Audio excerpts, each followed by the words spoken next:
Welcome back to episode 43, NBA Finals Edition.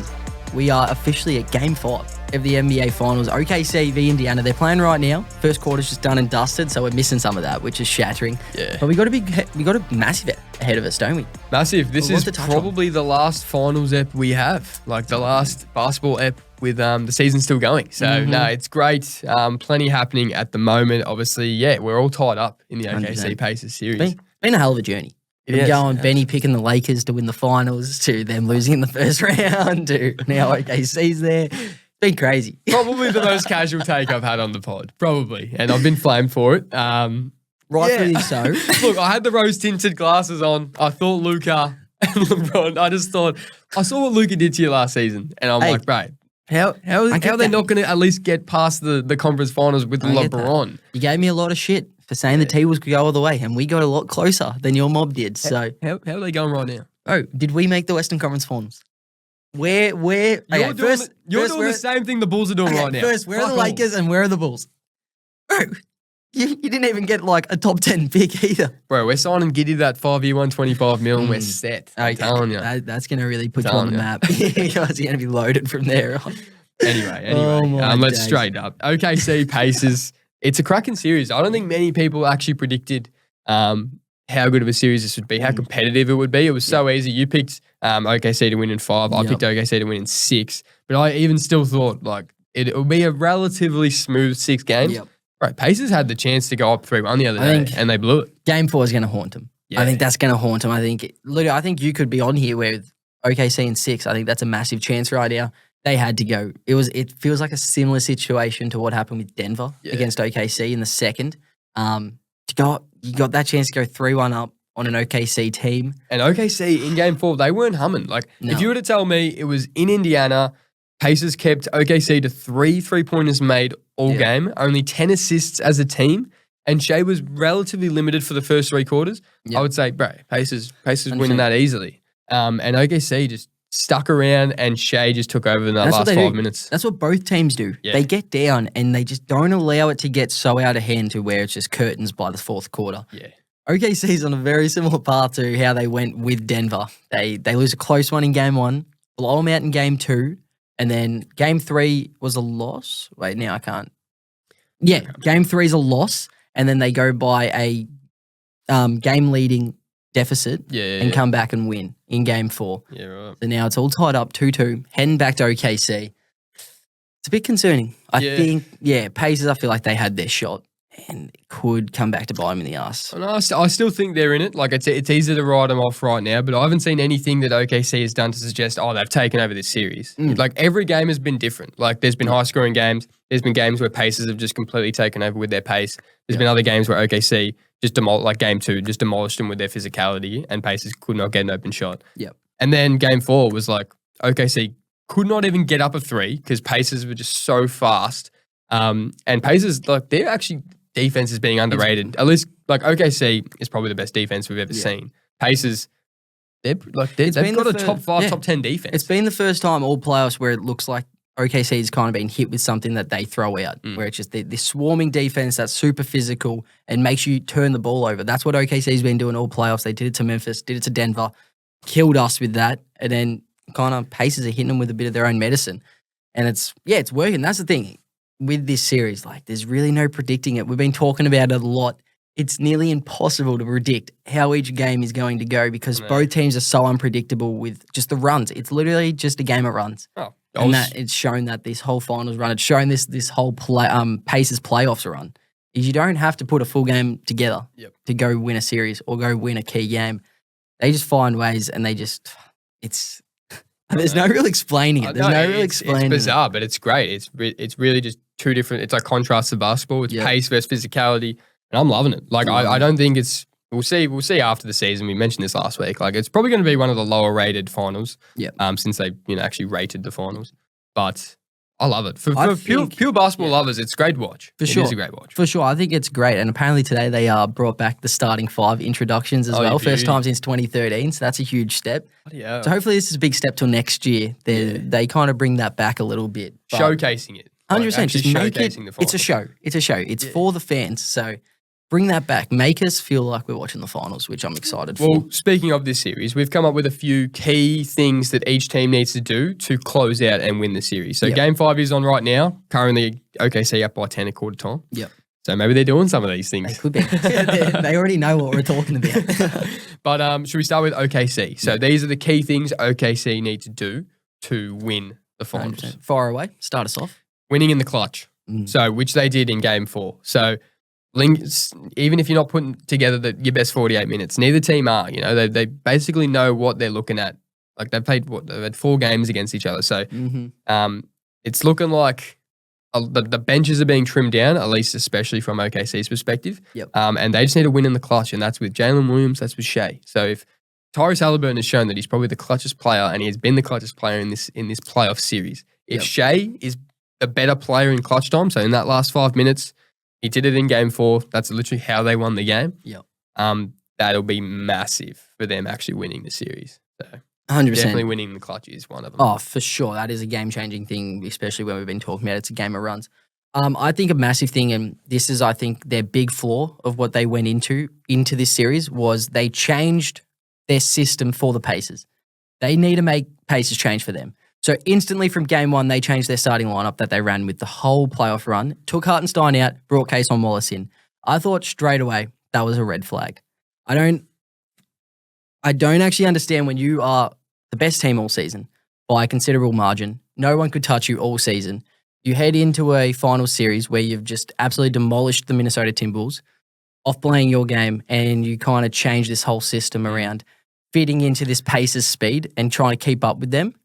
I think that's what Pacers do to you. They make you second guess your 100%.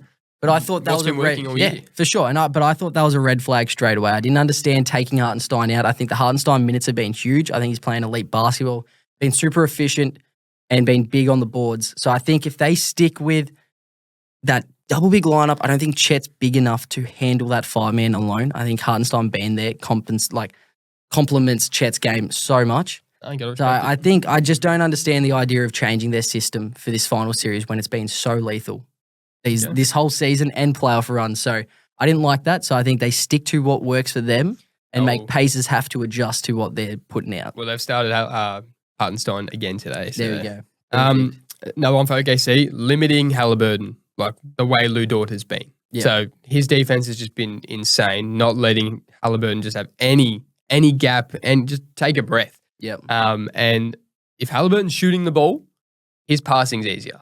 The whole floor just opens up, and then Turner gets involved more, Siakam gets involved, and then the role players, they're getting their threes. So limiting Halliburton is massive. He is just the wheels of the offense, and that's why he probably should have won like that conference finals. Like everything starts and ends with Halliburton. For sure. Siakam is a result of Halliburton getting him the ball. Obviously, Siakam is a baller, but it helps when your main man's actually delivering the ball, and Lou Dort's not giving him a second to think. So if Lou Dort continues that and limits Halliburton to 15 points a game, he's averaging around 15, 16 for the series. And that's why he's not averaging the double-digit assists. Yeah, for sure. The floor is just so, the defense is just smothering the Pacers. Yep. So Lou Dort keeps that up. I think I guess they're a massive chance. Yeah, I completely get that, but then I'm also on a similar path, but on the opposite end as well, where I feel like they need to try and make Halliburton beat them, because I think Pacers play their best basketball when Halliburton is finding a way to get every single player involved. They looked unstoppable when Benedict Mathurin went off for 27. Pascal Siakam's getting his buckets. Obi Toppin is having the series of his lifetime. And I think that all plays a big factor in negating this elite OKC defense. So I think if they put more of a focus on Halliburton in terms of making him make these superstar plays and have to step up and be this guy and not rely on his passing and making sure everyone else is getting involved, I think that makes it easier for OKC when they can just focus on this one guy and try and limit him as much as possible instead of having to deal with a Benedict Mathurin going off or an Obi Toppin going off. Yeah, but ultimately they play better as a result of Halliburton's playmaking. Oh, for sure. Like Mathurin, Naismith, Nemhard, he can get his own, but all the Toppin, they're as a result of Halliburton being more aggressive and getting them the ball. Yeah, for sure. But Lou Dort is challenging him. He's like, bro, beat me off the dribble. You can't. Yeah. 100%. But that's where I just feel like that's where they're so lethal if it's like if the ball's in Halliburton's hands, make him have to make a play every single time, and then go down the other end and attack him offensively as well. Don't let him rest on each end. Like that's an issue that we had with Luka in the Western Conference Finals last year. Is he was picking us apart on the offensive end, and then we'd let him go down on the defensive side and pretty much have a rest. Bring him up, get him in sets every time. Make Shea go to work on him. Make J-Dub go to work on him. They need to make Halliburton beat them, and which hopefully, in terms of their eyes, can negate this role-playing issue that the Pacers have. Well, speaking of Pacers, what are the key things they can do to close it out? One of them was Halliburton shooting the ball, actually getting his own, trying to beat Lou Dort. It's easier said than done. Oh, yeah. But role player minutes just maximised. So McConnell, Mathurin, Toppin, those minutes, if they can outperform the minutes of Kasamos, Aaron Wiggins, and Isaiah Joe, which they have so far, it just has it's 2-2. Like Joe has essentially been a non-factor. Kasamos it hasn't really worked yet. Hasn't worked at all. Wiggins had that one game. It's similar to Mathurin. Mathurin's probably been more consistent across the series, but both of them are kind of boom or bust kind of players. Like if they're not hitting their shot, they're not going to have much of an impact. But then Toppin and McConnell, they've been stars off the bench. McConnell wasn't great in game 4, but their pressure, especially defensively, and then Toppin just runs the floor so well. Toppin has been a game if changer. those minutes, like a lot of the time, the finals is won in the bench minutes. Like it's where you're going to get from your star players, but classic like role players off the bench, that is what separates a series. So if Toppin and McConnell can beat those minutes of Wallace and Joe and Wiggins, like that could be massive 100%. In Pacers. Just getting that edge. Just the edge. I'm literally right there with you. They just got to continue to run deep. Maximize that as much as possible. I actually love when they put the ball in Nemhard's hands as the one and have Halliburton running off ball. I think that's a great start because I think Nemhard can run that offensive system perfect. I think it just gives them a whole different outlook on that.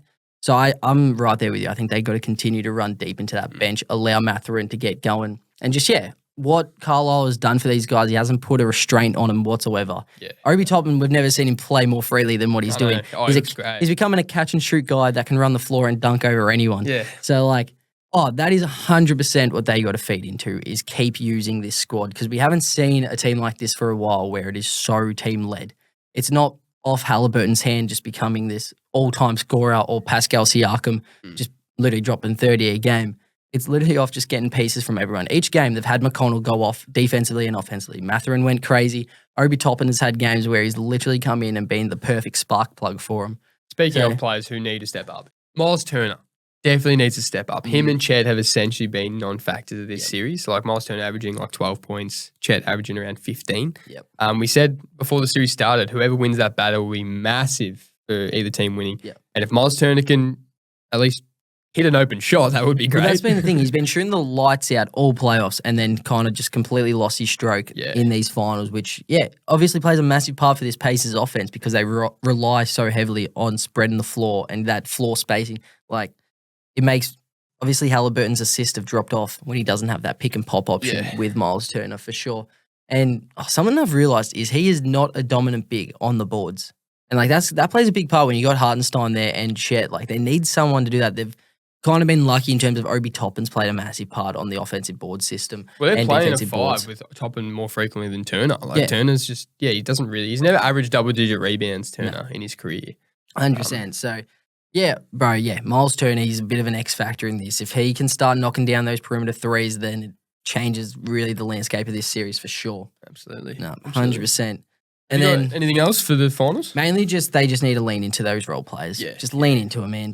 That is a game changer for both teams, really. But I think more in terms of Pacers because they don't have an SGA or a J-Dub that can just go get a bucket when they want. So 100%, those role players are going to play a pivotal part for the Pacers. And then obviously OKC need to try and neglect that as much as possible. Don't let them get going. What's your pick? 100%. What's your pick? Prediction right now. I would love to see it go to 7 games. Yeah, same. I think it's a chance. I think OKC get it done today. I'd love to see Pacers go back to Indiana and win. But, I think OKC in 7. OKC in 7. Yeah, I'm actually saying the same. I think OKC in 7. I think it'll get to 7 games. 100%. But if it goes to 7, I actually have quite confidence about Pacers. Right. It goes to 7, anything can happen. Pacers have been elite on the road so far. Like, they've been a weapon on the road and they've actually dropped a few at home. So, It can literally go either way. It is nearly impossible to predict this. We could be watching this in a couple of days' time and Pacers have 1-6. Who knows? Like, it's insane. We'll see. Well, we'll move on. So Andrew Nembhard's been just a success story, especially in the playoffs. He was last year during the Indiana Pacers playoff run, and this year he's just gone from strength to strength. Yeah. So we looked back at his 2022 draft, and he was actually pick 31.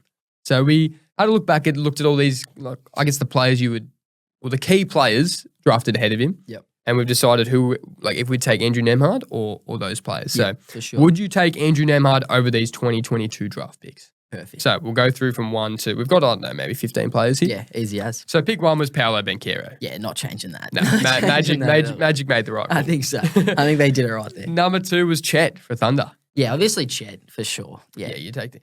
Number 3 pick, the Rockets pick Jabari Smith Jr. This is the thing. I'm not high on Jabari Smith Jr. You've known this. I'm not high on him. I literally think he's just a catch and shoot player at this point.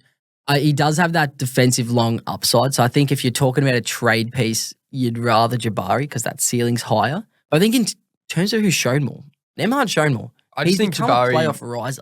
Jabari's on the wrong team. Yeah. He's on the wrong team. So if you got him on the Pacers, like if he was playing that Miles Turner role and he was your pick and pop defensive, like his defensive ability as well, sure. like he's, as you said, like, I don't know. It's hard to pick who'd if rather. I can pick one, I'm taking Jabari because the upside's there. But in terms of who's played better at the start of their career, Nembhard for sure. And he's actually become a playoff riser. Oh, for sure. And he's put himself as one of the best perimeter defenders in the league as well. He's literally putting the clamps on SGA game to game. It's Naismith who's actually given up quite a bit on that side. So, Jabari in terms of long term. Yeah, but Nembhard, the upside's there. Nembhard, bro. Yeah, he's a stud. All right, pick 4 was Keegan Murray.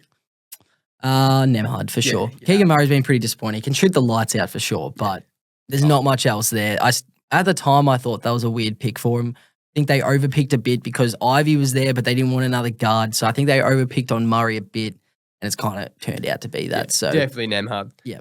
Pick 5, Jaden Ivey. I think Ivy. I think he's upside. Yeah.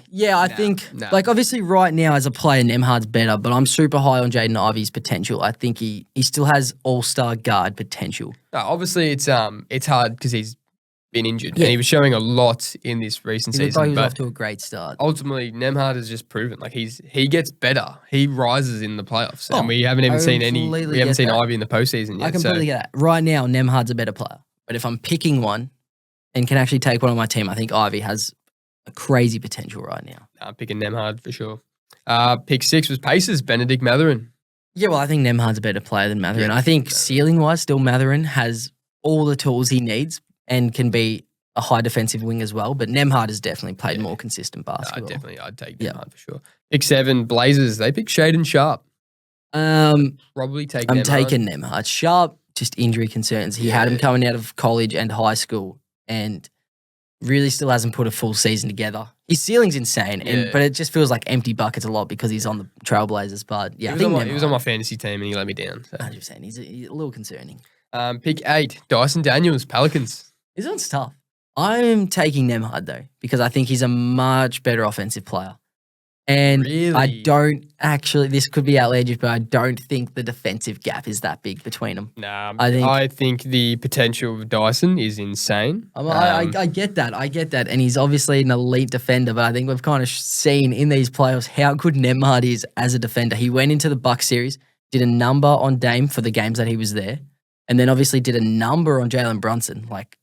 He was literally just putting clamps on. He's made them all shoot such inefficient numbers. And then what he's doing for SGA, doing much better than what Jaden McDaniels did at all. And he's got a way better bag than Dyson. 100%. I think he can lead an offense and then also is a top tier perimeter guard right now. If I had to pick one though, I think I'd go Dyson. He's intangible. He's our Aussie. He's our Aussie. I'd love to, but I think Nembhard's a better player. Spurs, pick 9, Jeremy Sohan. Yeah, easy Nembhard. Sohan still, I think, will be a reasonable player, but yeah, Nembhard. This is a tough one. Pick 10, Wizards, Johnny Davis.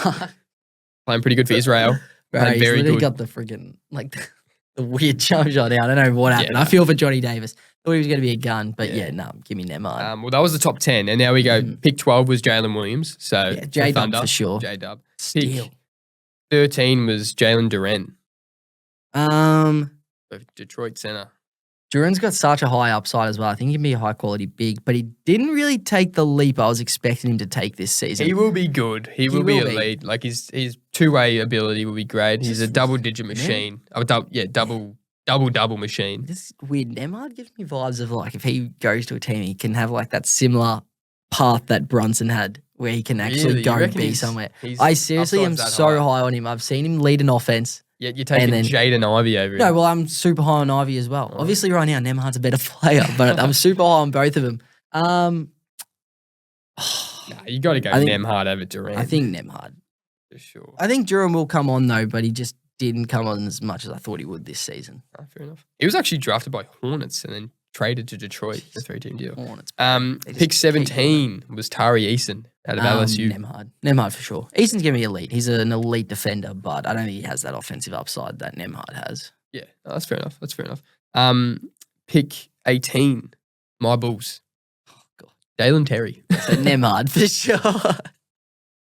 Yeah, I would love to look back at all the people the Bulls have missed on and just who could have they taken? Yeah, Could have Tyrese Halliburton and Nemhard as your backcourt right now, but you got Pat Will and Dalen Terry. I'm happy with it. Oh, Hopefully we God. get Dalen Terry the bag as well. Hell yeah. I love that. The Nuggets, they drafted Christian Brown, pick 21. I think Nemhard's a better player, but Christian Brown's a gun. And he He's played a great. pivotal part in getting them back on track and played a pivotal part in their championship run. He's a winner. He won in college and then he's come to the league and he's won here. And I love what he did this season. But yeah, Nemhard for sure. Only a couple more. Grizzlies, pick 22. They drafted Walker Kessler and then was traded to Minnesota and then obviously traded, And then traded to Utah. again. Love that. So trade. Walker Kessler, he's one of the best defensive bigs in the league. Still taking Nemhard, but Kessler's got such a high upside. I still don't get why we traded him away. We Just get had him out of Utah. we had a Rudy Gobert there for less money and probably a better offensive bag. Right, at the end of the day, you've made 2 conference finals since that trade, Yeah, which that's not easy. I can't say that's been off Rudy Gobert's back. Still, You know I've been won a defense player of the year with you. yeah, okay.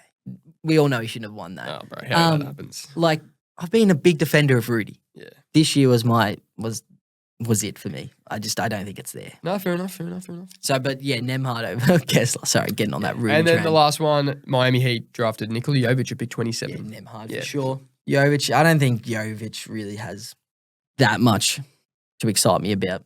So really, based on that, Nemhard probably should have been a top 5 pick in the 2022 draft. Bro, what he's doing is insane. And because he plays for the Pacers, it goes kind of under the radar a bit. This Yeah. is the first really sign we're getting of him. But like you plug him on the Lakers or the Warriors or something, there'd be that many talks about him. So Nemhard, bro, absolute steal of the draft in the Beast. first pick of the second round is insane. Beast. 100%. Moving on. Yeah, we are. Talking about just greatness and stuff in Andrew Nemhard and Rudy Gobert. I want you with the finals edition. It's only right. Yeah. I want you to guess the top 10 leading scorers in NBA Finals history. Okay, Okay. are we going by Going average? by average. Average. Points per game. Okay. Well, number one's LeBron. Number one is actually You even have the list in yeah. front Sorry, of on my phone. Yeah, LeBron's not in there. LeBron's not in there. On In- points per game, he is In not average in there. points per game. Average points per game, he is sitting at 11. What? Yep. Okay, so Michael Jordan. Michael Jordan is sitting at 4. Damn. Okay. Mhm. Larry Bird. Larry Bird is not in there. Okay. Kobe Bryant. Kobe Bryant is not in there. The average points per Average game. points per game. Okay, Shaq. Shaq Shaq's gotta is be in at there. 10 at Is it 10? 28.8. Who the hell is? Okay, Will Chamberlain. Wilt Chamberlain is not in there. Bill Russell. He didn't. Even Bill Russell is not in there. Okay. Moses Malone. Moses Malone is not in there. Who's in these lists? Dirk Nowitzki. Dirk Nowitzki is not in there. Kevin Durant. Kevin Durant is at number 7. Stephen Curry. Steph Curry is not in there. Is there like a minimums game play? Like, No. can we have Giannis? Giannis is sitting at number 3, 35.2 points per game. Okay, so who have I got? I haven't got number 1, have I? You do not have Giannis is the number highest payer, highest I've got. Okay. So Giannis, KD, MJ, Shaq. Is that all I've gotten so far? KD, Giannis, Shaq. Yep. And yeah, okay. And MJ. And MJ at 33.6. Kareem. Kareem is not in there. Bro, who the hell is in this top 10? This is ridiculous. More recent players? Nikola Possibly. Jokic. He's gotta be Nikola in there. Jokic is at number 8, averaging 30.2. Okay. What about Luka Doncic? Luka Doncic is at number 9, Okay. averaging 29.2. Okay. So it's more recent because because obviously teams score more. So you're missing number 6. So who could be? Number 5. Could Jimmy Butler be in there? Jimmy Butler is not in there. Okay. Jimmy Butler, can't even find him. So So you're missing 6, 5, and 3. wait, who's number 1? Oh, and 1. Sorry, And 1, yeah. and 1. I'm missing 1. Are they obvious? Oh, probably. Yeah, pretty old head. Old head. Okay. Old head for sure. What about Hakeem? Hakeem is not in there. Okay. No Hakeem. No Larry Bird. Trying to think. Oh, Tim Duncan. Tim Duncan. I thought he'd be in there. He's not in there. Bloody hell. Yep. I was in these. It's Who's pretty in insane. these lists, bro. Okay. We got Miami, we got Spurs, we got Warriors, we got Cleveland. What about Kyrie Irving? Kyrie Irving's not in there. Not Kyrie Irving? Okay. One of them, the person sitting at number 2, Yeah. only went to 1 finals. And they went to 1 finals. Played 5 games in the NBA finals. 5 games. Jason Tatum. No, Jason Tatum's not in Oh, there. no, He's been to that's- 2 finals. No, I was thinking Luka Doncic, but I already said him. Yep. Jerry West? Could he be in there? Jerry West is at number 6, Okay, averaging Jerry 30.5. Went to 55, played 55 games in the in the finals. NBA finals. And only won 1. Only won 1. That's insane. Okay. Have we got old heads? Have we got young? Oh, Karl Malone. Karl Malone is not in there. Bro. Okay, you have one guy still in the league.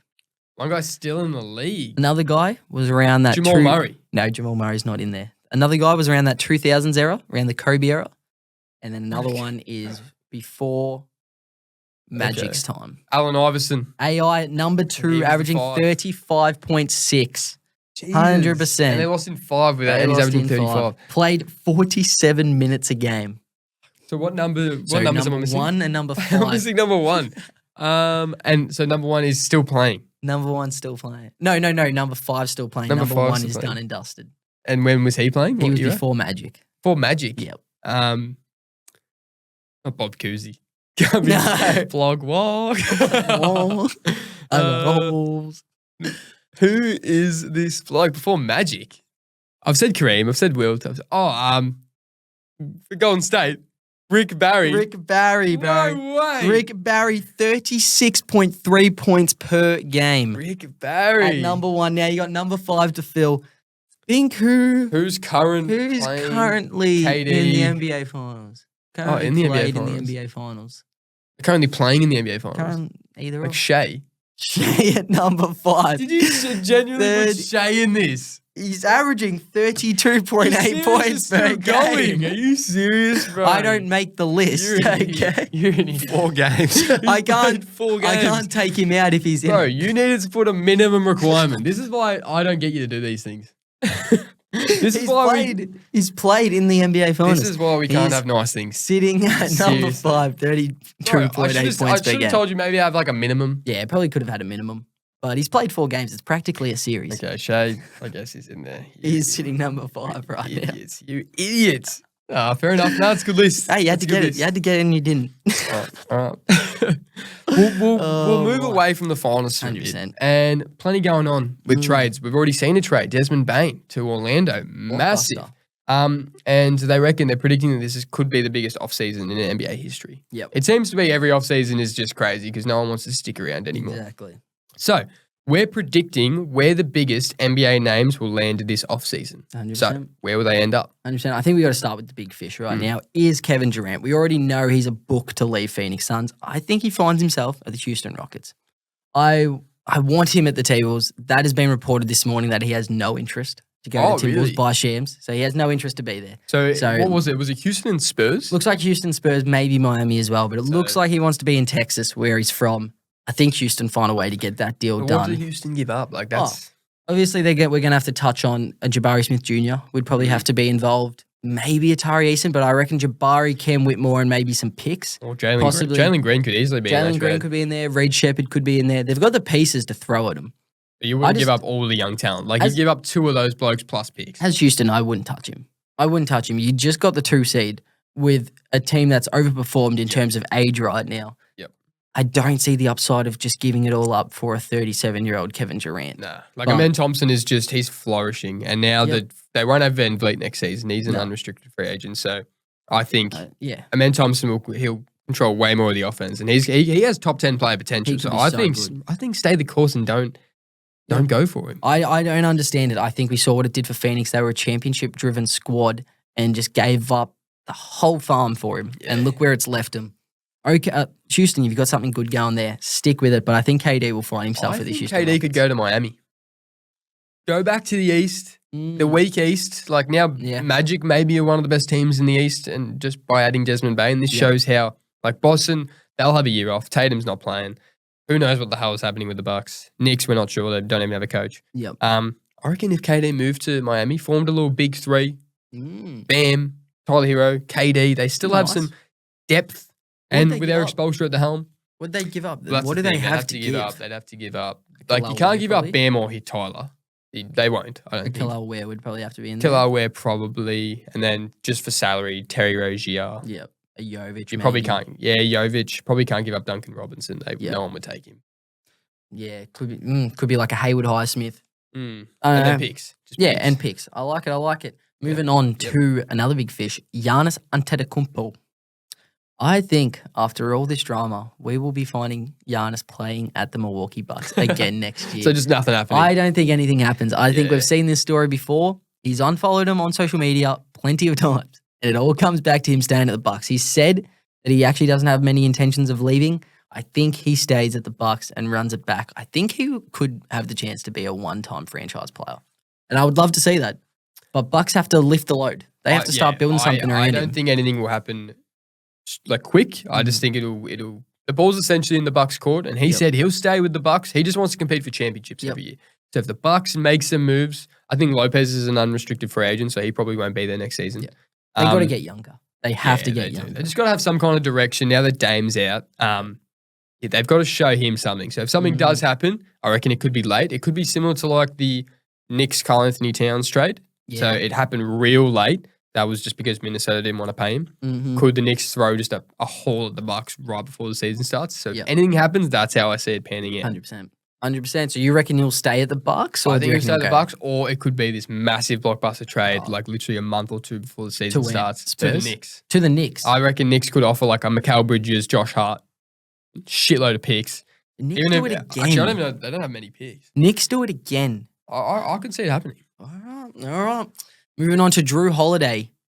I see him falling to the Sacramento Kings. So it's obviously not a big deal, but they're in need of a guard because they've basically got the 2022 Chicago Bulls squad right now with LaVine, DeMar, and a European big man. But I think they will go after Drew Holiday, and which means we could find DeMar DeRozan possibly landing at the Boston Celtics. No, I would not be surprised. Could match salaries. No, but it won't work. They're trying to salary dump. So they're trying to get rid of the salaries. I think they're so far over the hard cap, it's not even funny. I think Boston could be in a state where they want to continue to compete. And DeRozan does that? Well, it will keep them relevant in terms of you got two scorers there until Tatum comes back. I'm telling you, as a Bulls fan, there's nothing relevant about DeMar DeRozan. I'm not saying I wouldn't touch DeMar. I wouldn't touch him with a 10-foot pole. I don't think he is a winning player at all. But I think Celtics might look at someone who can actually help them score the ball. I reckon go Dallas. That's all I'm saying. Dallas Mavericks. What team would actually benefit of having DeMar DeRozan, though? No, not DeMar DeRozan. Oh, Drew Holiday. Drew Holiday. Oh, Holiday to the Mavs, I don't mind. Yeah. I don't mind, but I think Chris Paul is going to the Mavericks. I think they'll get him on a little 1 year minimum. Okay. Get a little veteran point guard in there to lead with Anthony Davis and help a young Cooper Flagg. I think that would be the perfect situation for them. I see that. Chris Paul is still shown wherever he goes. The team gets better. Like we've seen this many times, and I think he could be a key part in this Mavs team. Just getting them on track. Imagine coming into the league and you got Chris Paul there straight away, and then Kyrie Irving as well. He obviously won't be playing. But just learning off these guys and just helping you develop, I think would be a genius side for the Mavs. I think my Bulls, we're getting cum buckets. Jonathan Kuminga. I've got the exact same here. Sign and trade with us, obviously. Nikola Vucevic. So Nikola Vucevic to the Warriors, that fills the 5, and then Kuminga comes back to us. White cum. Obi-Wan, Jonathan Kuminga. That's good. Or kitty cum. Right, that's crazy. Like, Kobe, I actually don't think Kobe will be with us next season. I don't think he will. You're Could be don't know what to an say. unstoppable duo. You don't reckon Kobe White will be there next year? Nah, look what Orlando just gave up for Desmond Bain. If you compare the stats, Desmond Bain averaged 19, 6 and 5. Yep. Kobe White averaged 24 and 4.5, and they both had 60% true shooting. So if we're not going to get something like that for Kobe White, but there are suitors. There will be suitors for him. We could have a potential trade on our hands here between the Minnesota Timberwolves and the Chicago Bulls. What are we getting? The T-Wolves offer Nickeil Alexander-Walker and Leonard Miller. Nickeil Alexander-Walker is an unrestricted free agent. Oh, yeah, sorry, he's out. So, Terrence Shannon Jr., Rob Dillingham, Terrence Shannon Jr., Rob Dillingham, and Leonard Miller for Kobe White. You 3 NPCs on the end of the bench. Terrence Shannon is going to be a star, bro. Terrence Shannon's going to be a star. Why are you giving him Rob up Dillingham's because we need a point guard. You're I wouldn't actually want to get rid of Terrence, but Rob Dillingham could be on the market. Bulls definitely licking their lips over Terrence Shannon Jr. You're going to be biting your words. You went after Jaden last week, and now you're going after Terrence Shannon. TS2, bro. Don't be coming at him. I just love how you're like, oh, Kobe White, he could potentially be traded. How can the Minnesota make that happen? Yeah, well, give up their 3 worst players. We need a guard. Well, we actually will be making a trade with you. Or Lonzo Ball. Because we don't want Kobe White. We want Lonzo. We want a ball brother. We want one of the 3 balls. I'm telling you, I was stoked when we got Lonzo. We were the 1 seed for like 40 games with him, DeRozan, and Levine. And bro, man can't stay on the pitch. You would not want to go near him. You don't want to go near Simmons. I think we'll go near Lonzo Ball though. I think there's a chance where we will throw something. I think it could be obviously a first pick would probably have to be involved, and then they reckon it could be like a Leonard Miller or a Josh Minot or a Rob Dillingham. Okay, too much Minnesota talk. Yeah, well, I'm just saying this is what I've got here. Lonzo Ball. Okay. Could be coming to the T-Wolves. All right. There's a lot of rumors about it. It could be on. At the end of the day, nothing's going to happen with the Bulls because we don't make trades. We're happy with mediocre. We just stay above the water a little bit. So we'll probably still have Vucevic next season. If you do, that would just be abysmal. Anyway, let's wrap this up because we've had way too much. All right. Tingus Pingus going to Detroit. Yeah. I think so. Yeah, maybe. Boston's got to move off him. Detroit, I think, could use a veteran big man like that who can stretch the floor. And I think could be a solid piece for the Detroit Pistons to pick up on a short-term, cheap contract. I respect it. Should we move on to the next segment? All right. 100%. We got here after what the Memphis Grizzlies just got for Desmond Bain. All right. They got 4 first-round picks plus a couple of players. We are all talking about if the Magic overpaid or not. So I wanted to go back over some of the worst NBA trade overpays in recent history. Okay? So I think number 1 for sure has been mentioned many times on here is Rudy Gobert to the T-Wolves. So on July 6th, 2022, the Minnesota Timberwolves franchise changed. I don't know if it was for better or worse. Bro, you made 2 conference finals since. But traded Patrick Beverley, Malik Beasley, Jared Vanderbilt, Leandro Bolmaro, and the draft rights to center Walker Kessler with an additional 4 first-round picks and a first-round pick swap. That is a lot. That is a lot. Rudy Gobert. You can say that, yes, we made 2 Western Conference finals, but I don't think that's off the back of Rudy Gobert. I think that's off the back of a Sir Anthony Edwards, a cat in the first year, and the pieces we have around him. So I think that is one of the biggest overpays. Obviously, we went through a time where it's like, was it a win-win in the end? Did Minnesota kind of get the benefits off getting Rudy Gobert? Obviously, you can make excuses for it to be like that. But we have Rudy Gobert on millions and millions of dollars where we could have a cheap Walker Kessler who does pretty much the exact same thing, plus 4 first-round picks as well along with that. It's a lot. So I think that's one of the biggest overpays in recent history. Coming up to the next one is one that just demolished the Phoenix Suns, and that's Kevin Durant to the Phoenix Suns. It was an absolute blockbuster mid-season trade that sent Mikal Bridges, Cam Johnson, Jay Crowder, and 4 first-round picks to the Brooklyn Nets in exchange for Kevin Durant. At the time, we thought this was game-changing because you're pairing Devin Booker, Chris Paul, Kevin Durant, and DeAndre Ayton on the Suns. And since then, it has been sincerely downhill for the Phoenix Suns. They came off a championship run where they just got done to the Bucks. They were looking good the following year as well and got done to Luka Doncic. We thought we had something building there, and Kevin Durant's come in, and it has been downhill. They made a move for Bradley Beal as well, which kind of sent this team into a spiral, and a couple of years later, they're looking to shop Kevin Durant and Bradley Beal as well. Just gutted the team. And have no picks for the next how many years. So obviously they're trying to fight back and get some of those, but that is one of the biggest overpays we've seen. Moving on to just an iconic one. KG, Paul Pierce, and Jason Terry to the Nets. So obviously those 3 were traded for 4 first-round picks which ended up being the 2014, 2016, and 2018 drafts, along with Chris Humphries, Gerard Wallace, Chris Joseph, Marshawn Brooks, and Keith Boggins.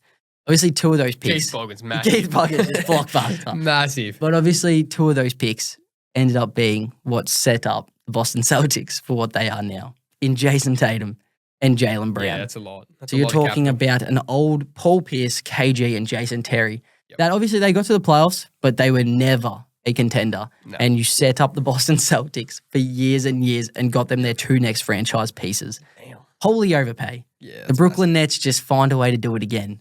They find ways. And then the last one, Paul George to the Clippers. Yeah. I think we all knew this was here. So obviously Paul George went to the Clippers for SGA, Danilo Gallinari, and 5 first-round picks and 2 swaps. Damn. Obviously, that they get SGA, which is possibly the best player in the league right now. Him and Jokic are 1 and 2. MVP, possibly about to lead their team to their first NBA Finals championship ever, along with the Finals MVP. And one of those picks also ended up in their number 2 man in Jalen Williams as well. So they get SGA and J-Dub out of that for Paul George, who their best made a Western Conference Finals, but were never really a contender. And injuries defaulted them heavily by Kawhi and PG as well. Did they make a Western Conference Finals with that team? Who did Was they it, or was it the second round they just made? I think they made. I don't remember them making a conference finals. Second round, I think. Yeah, I don't think I got to check this. I reckon they did. Yeah, you could be right. When DeAndre Ayton got like that buzzer beater. Yep, lost 4. No, yep. Versed. 4-2. I think they lost 4-2.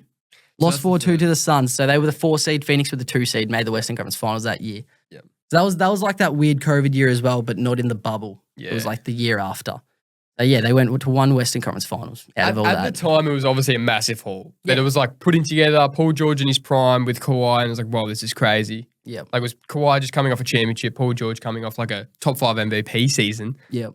So there should have been, like, remember Pat Bev saying, like, this is my time, Steph. Blake was 33. He's out of the league now. Oh my. And at the time, it was like, and It who would have should've thought worked. Shea would be what he is? But looking back, bro, Jalen Should've Williams, worked. Shea, all Hey. these picks, like OKC just have so much capital. Doc told Kawhi, SGA is going to be a star. Kawhi didn't believe him. They Yeah. moved off him, and look at what they made for the OKC Thunder. We have a powerhouse brewing. It's crazy. Is it saying they're Next- the best team in the league and they're all 20? PG set up both teams in the finals. It's ridiculous. It Well, is ridiculous. I think we overplanned for this set. We got way too much. We had heaps of off-season talk, but should Yeah, we we just did. finish off this ep with our top 5 sport movies? oh yeah, Let's just I love let's a just top finish 5 off sport that. movies. We've been chatting about this. We wanted to talk about this Yeah. for a while.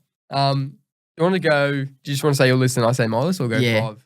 Did you want to interchange 5? Yeah. So let's it's do like, that. yeah, I reckon. Do you want to start us off? I'll start us off. At number 5, I've got The Sandlot. You know The Sandlot? That's a great call. I love that movie. It's kind of a kids movie though, but Yeah, but it's goated. It's pretty goated. I'm not goated. allowed. I don't even like baseball that much, but that makes me It love makes you baseball. want baseball. It makes you want those shoes as well Yeah, that Benny was bro. running around in. Facts. I was scared of that dog. What's his name? Oh, the dog used to scare the shit out of Ended me. up being a G though. Oh, Ended no, up being a it was top just tier big- G. What kind of dog was it? Like a Great Dane or something? Yeah, something like that. Let's say- Hell of a movie. Oh, Hell of a movie. love the movie. Rewatchable as well. Very rewatchable. I like it. I like it. Number 5, went a different approach. I've got The Longest Yard. Oh, I think that's Hall a of busting Fame movie. throwback, just so good. Adam Sandler. One of the saddest, spoiler alert, one of the saddest deaths we've seen. I won't say the name in case someone wants to watch it, but one of the saddest deaths we've seen. And then Adam Sandler, like just kind of going away from that comedy, but then it's still a comedy as well. He makes It you. was He convinces you hilarious. that he was an NFL quarterback. Yeah, somehow. he does. He So- does. Oh, it was just such a good Nah, movie. that's a great pick. I And then, actually wish- like you got Rob Schneider as like a little side piece as well in the good prison. Oh, you love it's it. so good. It's actually a Mean good Machine. cast. It's a great Mean cast. Machine. Mean Machine. Oh, you got Stone Cold Steve Austin. Yeah. Bro, you got everyone. Terry Crews. It's so good. All right, number 4. I've got. It was hard to kind of put this on the list, Mhm. but Rocky. So just Yeah. it's almost just like all the Rockies, but the first Rocky is iconic. Yep. Had that, could have easily been higher, was- but such an iconic movie. I was thinking of him and I was like, Yeah. maybe I don't go with the boxing movies because Rocky and Creed could have both been in there for Oh, me. yeah, true. But actually. yeah, they could easily be in there. But I went away from the boxing ones. Yeah, but I that's like fair it. enough. Rocky is Yeah. literally iconic. Yep. I love that. Number 4 for me, you're not too high on this though, is Moneyball. Yeah. Love it. Brad Pitt, I think, at his best. An elite movie. I'm not a big baseball fan. That movie single-handedly got me into baseball. Yeah. And now I keep up with the Minnesota Twins and stuff. Name one Minnesota Twins. Bro, don't be coming at me like that. But I watch them. I'm sticking with them. Hey, bro, we're back to 500, so I'm not too happy about it. No, it's not good. We just lost to the Astros. Could change. You could be like 3 games below 500. Yeah, that's the thing. There's a game every day. I haven't watched Moneyball. Like No, you did, and then you were on your phone the whole time. Yeah, I just wasn't It's ridiculous. It is so good. Jonah Hill in it as well. It is such a good movie. I love it. Based on true events. It was just such a good movie. I love it. Number 3, I've got Draft Day. So Draft Day, I think like a lot of people would probably watch this and say this is the shittest movie. It makes no sense. So good. But it is the best. It's basically the whole movie is just from start to finish the NFL draft. Oh, I'm rather I've got Draft Day at 3 as well. It is just so good. Kevin Costner, he's the Cleveland Browns GM. We got Chadwick Boseman, he was in it. Chadwick. R.I.P. No, it was great. The best. Great. Oh, top tier. The ending's elite, even though it makes no sense. It makes no sense because he gave away his first three first round picks for a guy who could have taken a pick 14. So it doesn't make much sense at all. But we love it. Such a good movie. So that's your Number 3? 3 as well, Draft Day. Number 2, I've got Remember the Titans. Okay, we definitely have the same top 3. Remember the Titans is my favorite football movie of all time. Denzel Washington is he's him. Denzel. Such an emotional movie, and it's just got the perfect blend of humor, comedy, football. There's nothing better. Strong side, left side, strong side. Man, times we just quote that movie all the time. Is elite. That is such a top tier movie. So that's your Remember 2? the Time. That's number 2 as well for me. And number 1. I wonder what it could be. Coach Carter. Coach Carter. Number 1. Obsessed with that movie. The best basketball movie. Literally, if I can pick a movie to watch for the rest of my life, Coach Carter is possibly number 1 in terms of any movie. I love it. Yeah. Samuel Jackson, just top tier. Yeah. Just Hall of Fame movie right there. Bro, I literally had plays in one of my basketball teams named after plays in that. Diane. Linda. It is so good. So good. Timo Cruz was Steph Curry before Steph Curry. Yeah. Steph Curry only started doing pull-up 3 because he saw my boy Timo Cruz coming in. Was Steph just lacing it. He made the transition 3 acceptable. It was crazy. Just the best movie. So quotable as well. So good. And we had Ty Crane. We did, Ty Crane. LeBron James. Yeah. How does it feel to be the next LeBron James? LeBron James. I'm the only Ty Crane. Ty Crane, you heard it here first, folks. Such a good movie. We love that. The sport movie is just top tier. I love that. So we had the same top 3. Not surprised by that.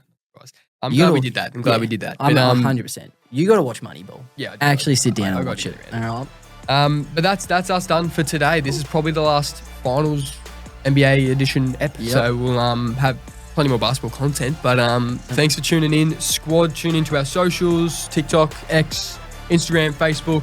Watch the full clip on YouTube and listen to the full clip on Spotify. But thanks for tuning in, Squad. We out.